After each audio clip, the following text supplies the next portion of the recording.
안녕하십니까. 오늘은 지난번에 이어서 두 번째 강의로 천부경에 대한 말씀을 계속해서 드리겠습니다. 지난 시간에 잠시 복습을 하고 두 번째 강의로 들어가도록 하겠습니다.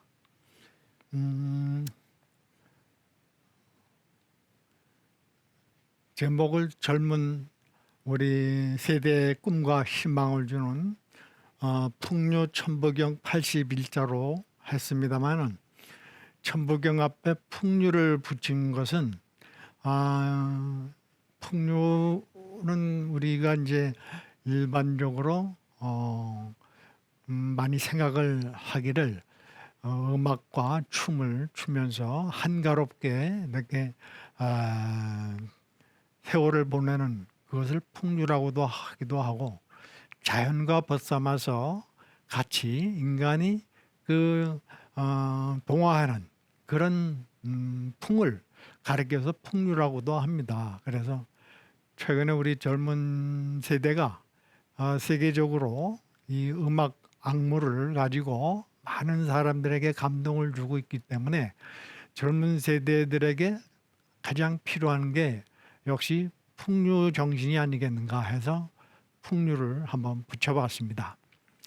잘 아시다시피 천부경은 오래된 그 전문가들에 의하면은 9,000년 역사 속에서 가장 최초로 그 하나님의 말씀을 담은 그런 경서라고 하기 때문에 그 동안에 9,000년의 역사를 흘러온 오늘 이 시점에서도 우리가 그 풍류적인 그런 느낌을 받으면 더욱 공감대를 형성하리라고 봅니다. 특히 젊은 세대들에게 이 천부경을 전한다는 것은 시간적으로나 여러 가지 제약이 있지만 그래도 언젠가는 접할 수 있는 그런 문제이기 때문에 감히 풍류라는 소제목을 달았습니다. 우리 부모 세대는 지난 시간에도 얘기 드렸지만 격동의 세월을 보냈습니다. 그런 과정 속에서 우리가 서양 문화를 받아들이고 서양 문물을 도입을 하다 보니까 여러 가지 우리 전통과 어긋나는 점도 없지 않아 있지만은 그래도 새 시대 새로운 물결이라는 그런 입장에서 볼 때 많은 부분에서 발전적인 계기가 되기도 한 것은 사실입니다. 그러나 그렇다고 해서 우리의 전통인 순수성을 가지고 있는 그 민족 정서를 저버릴 수는 없다는 생각에서 그 서양과 우리 동양 문화의 그 조화, 융화되는 점을 앞으로 추진하는 것이 바람직하다 이렇게 생각이 됩니다. 그래서 지금 기성세대들도 많은 이 부분에 대해서 고민도 하고 또 연구도 하고 하지만 장차 이 우리나라를 짊어지고 갈 젊은 세대가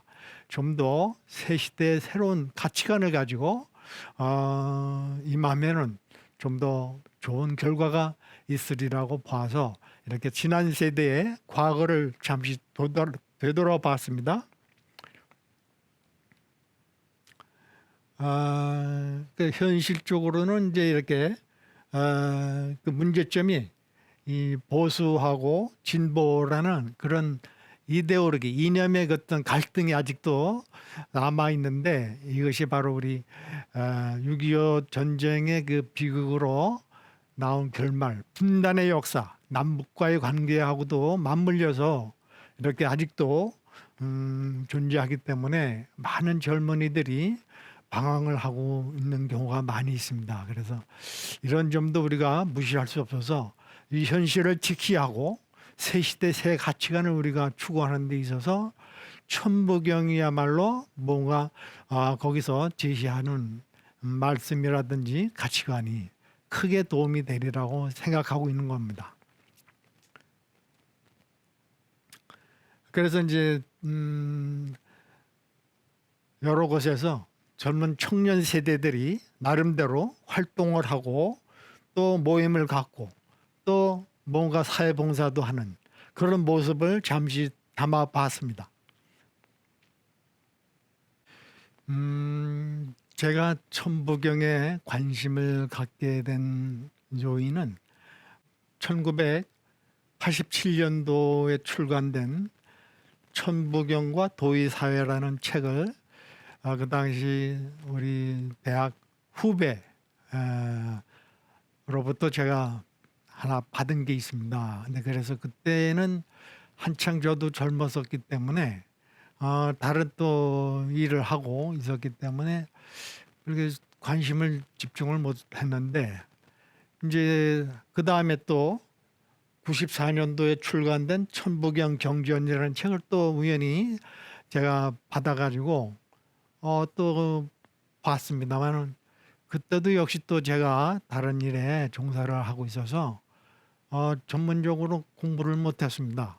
그러다가 이게 사회적으로 1916년에 천부경 특강이나 이런 학술 모임에 또 아는 동료분들하고 같이 참석해가지고 이 천부경에 대한 그 중요성 이런 것을 또 느끼기만 했지 거기에 대한 전적인 공부를 못했습니다. 그러다가 최근에 환단곡이라는 그 책이 나와서 그 책을 보고 또 방송을 통해서 자주 이렇게 접하다 보니까 이 천부경의 중요성과 필요성 이런 것이 자꾸 이제 몸에 와 닿고 그리고 최근에 인데 개벽이라는 잡지도 그 지인이 보내주셔서 또 보면서 여러 가지 종합적인 생각을 하고 최근에는 이제 시간 남은 천부경 책과 자료를 가지고 제가 나름대로 독서를 통해서 많은 느낌을 받은 게 있었습니다. 그래서 그리고 유튜브를 통해서 많은 학자분이나 제야 전문가님들이 많이 또 천부경 특강을 하는 것을 또 들었습니다. 그래서 더욱 고무가 됐고 더욱 그 필요성이 많이 느껴졌는데 과거에 우리 소년들은 이상하게도 천부경에 대한 그런 논란이나 언급을 많이 안 하셨다는 사실도 알고 그것이 왜 그런가 했더니 과거에는 그 소위 그 정치 지도자 권력자들이 이 하늘의 뜻을 받들어서 정치를 하던 그 제정일치 시대의 그 성군 정치라고 할까요? 요선 시대 그때 정치가 아니고 그 이후에 이제 폭군들에 의한 패도 정치가 나오면서 이 하늘을 무시하고 자기 나름대로의 사리 사욕을 가지고 정치를 하다 보니까 정치가 문란해지고 따라서 백성들이 곤욕을 치르고 이런 흐름이 많이 역사상에 전개가 되다 보니까 천부경을 함부로 얘기했다가는 그 정치하고 어긋나니까 아마 그 감추게 되고 또 뒤에서 공부를 하신 분들이 그것을 면면히 이어오지 않았나. 근데 이제는 또 21세기에 우리가 살면서 모든 게 개방이 됐고 또 종교의 자유도 있고 학문의 자유도 있고 하기 때문에 이제야말로 이 천부경이 여러분들에 의해서 새롭게 조명이 되고 또 전달이 돼서 이 우리 고래에 있던 그 사상과 철학을 이 시대 새롭게 한번 펴볼 수 있지 않느냐 하는 그런 공감대를 가지고 저도 그 한 일익을 담당하고자 하다 보니까 이렇게 자료를 자꾸 탐독을 하게 되고 그리고 또 우리 유림 방송에서 YCN에서 이렇게 기회를 주셔서 제가 많은 건 모르지만 그래도 제 아는 범위 내에서 우리 젊은 세대들에게 어떤 새로운 힘과 또 희망과 꿈을 전달할 수 있을까 해서 제가 지금 시도를 하고 있는 것입니다. 그래서 천부경 글자 그대로 한울천 꽁맞을 부 경서경으로 해서 하느님 당부 말씀에 꼭 맞는 경서라는 책으로 보면 얼른 이해가 될 겁니다. 그리고 태초의 조물주 하느님은 지극히 높고 지극히 순수해서 눈에 보이지 않는 신. 우리가 이제 고대 역사를 보더라도 오죽하면 신화가 있다고 하듯이 신에 대한 경배, 공경심 이런 걸 우리 선조 조상님들이 많이 해왔기 때문에 제천의식, 하늘에 하느님의 제사를 모시는 그런 오랜 전통이 있었기 때문에 그런 것을 연관시켜서 보면 하늘, 우주, 땅, 지구와 만물을 낳았는데 그 중에 사람을 만물의 영향으로 풍류를 즐기게 하고 언어 문자를 발명케 하여 그에 알맞은 가르침과 행동 수칙을 가로 세로 81자로 내려준 것이 인류 최초의 천부경이라고 이제들 말씀들을 하고 있습니다. 그러니까 경이라고 해서 무슨 복잡하고 많은 내용이 있는 게 아니라 가로 세로 9자씩 해서 81자. 이 81자 속에 그 하늘의 뜻, 천의 뜻이 아주 이렇게 요약돼 있기 때문에 요 하늘 천에 대한 이미지나 생각을 우리가 좀 더 쉽게 접근해서 이해하고 깨달으면은 아주 사고와 여러 가지 행동에 큰 도움이 된다고 볼 수가 있는 거죠. 그래서 이제 우리 천부경 지난번에 상경에서 일시무실 이렇게 나온 것을 얘기했습니다만은 천부경 81자를 분석을 해보면 한일자가 모두 11번 나옵니다. 11번. 81자 중에 11번이라면 비중이 상당히 큰 거죠. 그래서 왜 그렇게 11번씩 했는가 이 점을 또 생각을 해보니까 그만큼 한일자의 중요성을 말씀을 하고자 했던 겁니다. 그러니까 이 한일자만 제대로 우리가 이해를 하고 깨달으면 천부경은 거의 이해를 할 수가 있지 않겠느냐 이런 생각도 해봅니다. 그래서 제가 강의할 때가 있으면 이 천부경 강의를 할 때 꼭 사용하는 게 이제 한일자 모형을 가지고 제가 강의를 합니다. 잠시 그 모형을 제가 갖고 오겠습니다. 일반적으로 우리가 이제 이런 막대기에라도 한일자 형태를 띄고 있습니다. 그래서 이런 작은 것도 한일의 형태죠. 하나, 또 이것이 하나라는 의미도 되고 이렇게 되면 이제 두 이자가 되죠. 두 개. 그러니까 두 개. 그러니까 하나가 있음으로부터 두 개. 그 다음에 또 세 개. 이게 세 개 있으면 세 개 이렇게 되는 겁니다. 그래서 이게 이제 낚싯대인데요. 낚싯대를 가지고 이것도 이제 한일 아닙니까? 한일인데 이것도 역시 한일이 되잖아요. 한일. 이거 말고 또 길게도 이게 한일. 그러니까 한일의 의미는 어디 한정됐거나 국한된 게 아닙니다. 이게 길으면 길어도 그게 하나를 형성을 하고 있으면 한일자가 되는 거죠. 그래서 이게 한일이 사실은 끝이 없는 겁니다. 얼마든지 뻗어나갈 수 있잖아요. 이 공간을 향해서. 그리고 이 끝이 없는 것뿐만 아니라 이 시작도 없는 거예요. 어디 저쪽에서도 또 시작할 수가 있는 거고 저쪽으로서도 시작이 되고 이렇게 끝을 맺는다 하는 것은 우리 인간이 보는 눈에서 그 한계가 지어지는 거지.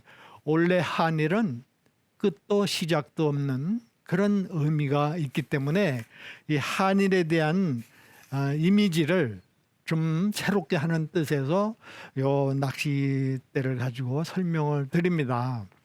그래서 한일을 천부경에서는 그래서 진리의 근원이라고 합니다. 모든 게 우리 대한한 사전 그 큰 두꺼운 사전도 펼쳐보면 한일자로부터 시작을 하거든요. 한일, 두이 이렇게 속삼 이렇게 나가면서 많은 문자가 이제 배출이 됩니다. 발명이 되고 그렇기 때문에 한일을 우리가 하나로만 알고 숫자 하나라고만 알고 있으면 그만큼 생각의 폭과 깊이가 작아지는 거죠. 그래서 좀 더 넓고 또 폭넓은 그런 안목을 갖기 위해서라도 우리가 필히 한일에 대한 이미지를 새롭게 할 필요가 있습니다. 그런 뜻에서 이제 여기 진리의 근원인 한일에 시작되면 아무 문제 없는 데에서 시작된 일이다 이렇게 표현을 했습니다. 근데 보통 이제 없는 데에서 시작된 일이다, 한일이다, 이렇게 하나다 이렇게 표현들 많이들 하시는데 가만히 보니까 없을 무자가 여기 있지만은 없을 무자가 왜 없을 무자인가?